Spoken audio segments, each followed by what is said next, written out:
बाबर और फ़खर ज़मान इंजर्ड है। कहाँ से इंजर्ड है भाई? बाबर ने 5 मैचेस खेले वर्ल्ड कप में। हमें तो किसी मैच में नहीं लगा कि बाबर इंजर्ड है। और फ़खर ज़मान को तो आपने पूरे वर्ल्ड कप में मौका ही नहीं दिया। लास्ट लास्ट 3 मैचेस उन्होंने खेले। हमें तो किसी में फ़खर इंजर्ड नहीं लगे। और बाबर आज़म ने तो अपनी इंस्टाग्राम स्टोरी भी अपलोड की है। इसमें भी वो आपको कहीं पे भी यार वो इंजर्ड नज़र नहीं आएँगे।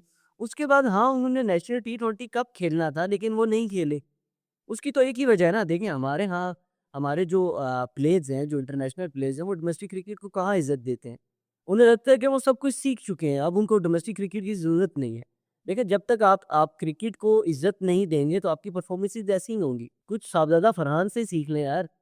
वो बंदा ना कोई डोमेस्टिक का मैच छोड़ता है, ना वो फर्स्ट क्लास का मैच छोड़ता है। इसीलिए तो उसको पता है कि उसने स्कोर कैसे करना है। इनकी गलतफ़हमी ये भी है ना कि इनको ये लगता है कि हम पीएसएल में परफ़ॉर्म करेंगे, यहाँ फ्लैट विकेट्स होती हैं, इसकी बेस पे हमारी इंटरनेशनल क्रिकेट की सिलेक्शन हो जाएगी, वहाँ भी हम परफ़ॉर्म कर लेंगे। देखिए भाई ये नहीं होता, अगर आप पाकिस्तान में परफ़ॉर्म कर रहे हैं, तो ज़रूरी नहीं है कि आप इंटरनेशनल क्रिकेट में ही परफ़ॉर्म करेंगे। आप अपने पीएसएल की परफ़ॉर्मेंसेज़ देख लें, आप अपनी इंटरनेशनल क्रिकेट की परफ़ॉर्मेंसेज़ देख लें। बिल्कुल ज़ीरो परफ़ॉर्मेंसेज़ है और ये बात मैं सिर्फ़ बाबर आज़म के लिए नहीं कह रहा, ये मैं उन स बाकी सब प्लेयर्स के लिए कह रहा हूँ कि यार आप डोमेस्टिक को इज़्ज़त नहीं दे रहे। जब आप डोमेस्टिक को इज़्ज़त नहीं देंगे, तो फिर आप क्रिकेट भी आपको इज़्ज़त नहीं देगी। हमारे प्लेयर का सबसे बड़ा मसला ये है कि इनको लगता है कि यार हमने सब कुछ सीख लिया है। इन्होंने इंडिया को क्या ह हराया एक बार, उसके बाद इन्होंने समझा कि यार आपको हमने तो अपनी लाइफ़ में सब कुछ अचीव कर लिया। जो काम हमारे लेजेंड नहीं कर सके, वो हमने कर दिया। हमने तो इंडिया को हरा दिया। और जब आपको लगता है ना कि यार आप सब कुछ सीख चुके हैं, तो फिर यही होता है। उसके बाद इन्होंने डोमेस्टिक क्रिकेट खेली, इन्होंने एक फाइनल और एक सेमीफाइनल क्या खेल लिया, उसके बाद भाई पाकिस्तानी प्लेयर्स ने तो ज़मीन पे ना पाँव ही नहीं रखे। इनको लगा कि यार इन्होंने सब कुछ सीख लिया है, अब इनको कुछ सीखने की ज़रूरत ही नहीं है। अब शदाब की आपको पता होगा कि एक नबीबिया जो एक एसोसिएट टीम थी, उसके खिलाफ परफ़ॉर्म करने के बाद वो प्रेस कॉन्फ्रेंस करने आए। उन्होंने कहा कि जो हमारे लेजेंड हैं, जो हम पे compete कर रहे हैं, इनकी अपनी परफ़ॉर्मेंसेज़ क्या थी, इन्होंने तो कभी इंडिया को नहीं हराया, हमने तो वो भी हरा दिया। भाईजान आपने ज़रूर हरा दिया लेकिन उसके बाद आपको इज़्ज़त रास नहीं आई ना, तो आप अपनी परफ़ॉर्मेंसेज़ देखें। आपने तो उसके बाद पाकिस्तान क्रिकेट को तबाह कर दिया यार, अब तो मुसल्लत हो गए पाकिस्तान क्रिकेट टीम पे। कोई परफ़ॉर्मेंसेज़ होती नहीं है आपकी, आप बस वो जुगाड़ सुबह लगा के आप पाकिस्तान की टीम में आ जाते हैं। तो पाकिस्तान की टीम की परफ़ॉर्मेंसेज़ है ना, अब पाकिस्तान की टीम सिर्फ़ दुआओं के सहारे ही जीत सकती है। परफॉर्मेंस बेस पे नहीं जीत सकते आप लोग। आप इस टीम में देखिए एक बंदा भी हो जो यार परफॉर्म कर रहा हो। सारों की परफॉर्मेंसेस नील बटा नील है। फिर भी ये टीम में हैं, यही रहेंगे, अगले 5 साल भी यही रहेंगे, आप देखिएगा।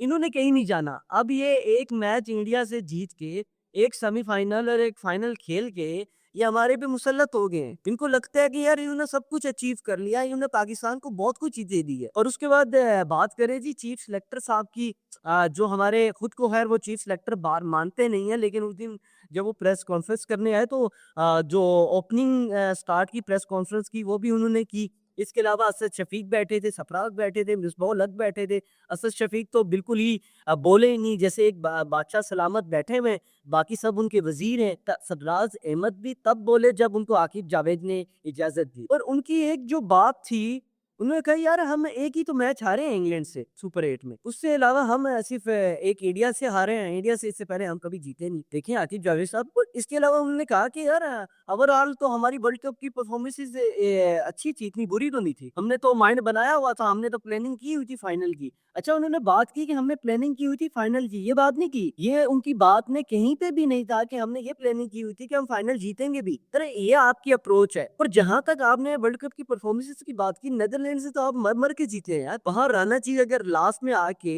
परफॉर्म ना करते तो वो तो मैच आप हार गए थे। यूएसए के खिलाफ भी आपकी टीम लड़क गई थी। नबीबिया जो एसोसिएट टीम है, उससे आप एक जीते। उसके अलावा आप सुपर 8 में जितनी भी अच्छी टीम थी, न्यूज़ीलैंड के खिलाफ आपकी मैच में बारिश हो गई। उसके अलावा इंग्लैंड से आप मैच हार गए जो आपको जीतना चाहिए था। श्रीलंका से मैच है, आपने 200 प्लस स्कोर करके आपको 66 रन से जीतना था ताकि आप सेमीफाइनल के लिए क्वालिफाई करें। इतना अच्छा आप टोटल बनाने के बाद भी आप उससे सिर्फ 6 रन से जीत रहे हैं। और इंडिया की तो भाई वो तो अब हमारा लेवल ही नहीं है ना। इंडिया जो जितना नेक्स्ट लेवल की वो आप क्रिकेट खेलते हैं, वो तो पूरी दुनिया को डोमिनेट कर रहे हैं, हम तो उनके आगे कुछ है ही नहीं। पर आकिब जावेद जो एक बात कर रहे हैं, उन्होंने कहा यार कि सब कुछ मैं नहीं हूँ, मेरे साथ और भी लोग हैं, तो वो उनका भी इस सिलेक्शन में हाथ होता है। आकिब जावेद साहब, आप इस क्रिकेट में मुसल्लत हो गए हैं। कोच भी आप खुद लेके आते हैं, कोच हटाते भी आप खुद हैं, कभी आप इस टीम के कोच भी बन जाते हैं, सिलेक्टर भी बन जाते हैं, कभी आप देखिए, सब कुछ तो आप ही कर रहे हैं सर, पर फिर भी आप किसी चीज़ को ऑन नहीं कर रहे। उसके बाद आपने कोई चीज़ ऑन ही नहीं की, आपने तो सब कुछ प्लेयर्स पे डाल दिया, आपने तो सब कुछ कोच पे डाल दिया। कहीं पे भी आपने कोई चीज़ ऑन की, सिलेक्शन पे भी उनसे सवालात हुए, उन्होंने कहा जी हमारा काम है टीम सेलेक्ट करके देना, उसके अलावा कोच जाने, प्लेयर जाने कि वो कैसे टीम को खिलाते हैं। कि जावेद साहब आप किसको बेवकूफ़ बना रहे हैं यार? हमें नहीं पता कि जितना असर और रसूख आप पाकिस्तानी क्रिकेट पे रखते हैं और जिस तरह आप पाकिस्तानी क्रिकेट के बादशाह सलामत बने हुए हैं, तो ये आपके बगैर कैसे हो सकता है यार? और इसके अलावा उन्होंने एक और बात की कि यार जसप्रीत बुमराह इसलिए कामयाब हैं कि वो उनका जो एक्शन है वो उस्मान तारिक जैसा है।